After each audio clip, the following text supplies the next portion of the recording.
Benvenuto su Heavy Metal Heaven. Oggi ci occupiamo di un piccolo ma grandioso compendio di quasi tutto ciò che il doom metal è mai stato.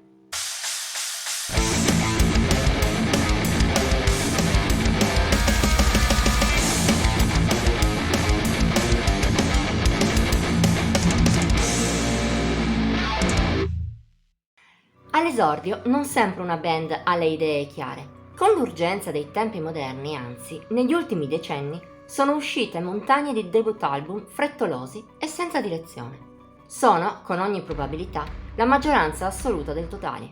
Ma non deve per forza andare sempre così. C'è anche chi, al contrario, già agli inizi sa bene il fatto suo, anche se magari impiega poco tempo per esordire. È il caso dei Grieving. Trio nato in Polonia nel 2019 da membri già attivi nella scena estrema locale, hanno impiegato solo 2 anni per esordire sulla lunga distanza. Risale a luglio dell'anno scorso Songs for the Weary, in cui i Grieving mostrano doti fuori dal comune per una giovane band, a livello compositivo come stilistico. Il loro è in effetti un doom metal a 360 gradi.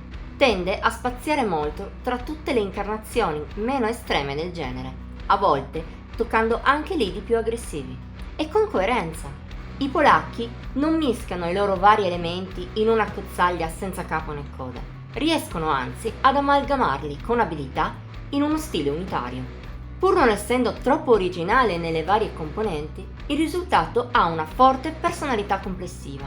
Ma non è l'unica freccia all'arco dei Grieving, che in Songs for the Weary mostrano anche un gran gusto per la creazione di riff di grande potenza, e non solo.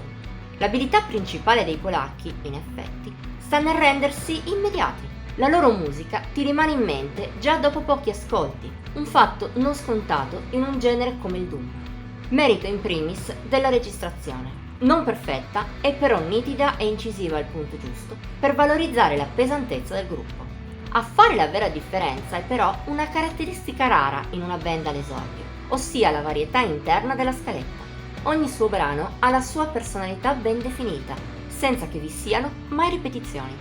Sommati, tutti questi pregi generano un disco pieno di perle. Si può citare, per esempio, l'iniziale Crippled by the Weight of Powerlessness, pesante, lenta e depressa. Ricorda il Saint Vitus in chiave moderna, ma senza dimenticare una vena stoner ed espansa e neppure un tocco alienante dato dalle tastiere al centro. Nel complesso è un vero capolavoro, come anche A Crow Funeral. La sua chiara base sludge la rende oscura e graffiante, in una maniera incredibile, ma allo stesso tempo si sposa bene con le influenze più anni 70.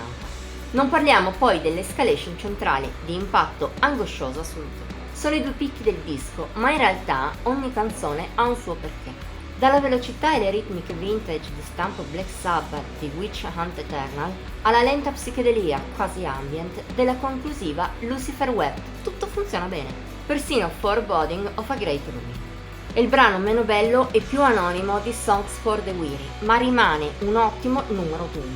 In generale, a livello di scaletta, non sono presenti particolari difetti, ma l'album ne ha invece uno piuttosto importante, l'inconsistenza. Per quanto con la sua completezza sia considerabile un full length, le 6 canzoni per appena 28 minuti del lavoro sono un po' poche, se non altro vista la qualità espressa dai Grieving. Di musica così ne vorresti molta di più, ecco perché ci auguriamo che i polacchi possano realizzare presto un lavoro più lungo e sostanzioso. Nel frattempo però non possiamo che consigliarti Songs for the Weary. Se ti piace il doom metal in una qualsiasi delle sue incarnazioni, sarà un breve ma eccezionale tuffo in una tempesta di grandi riff e atmosfere plumbee. Voto finale di Heavy Metal Heaven 92 su 100. Bene, per oggi finiamo qui. Se ti è piaciuto questo video, metti il like, condividilo e commentalo. Puoi anche iscriverti al canale e cliccare la campanellina per rimanere sempre aggiornato sui nuovi video. Ti invitiamo inoltre a seguirci sui nostri social, Instagram, Facebook e Pinterest. Trovi il link qui sotto in descrizione. Ci vediamo la prossima volta.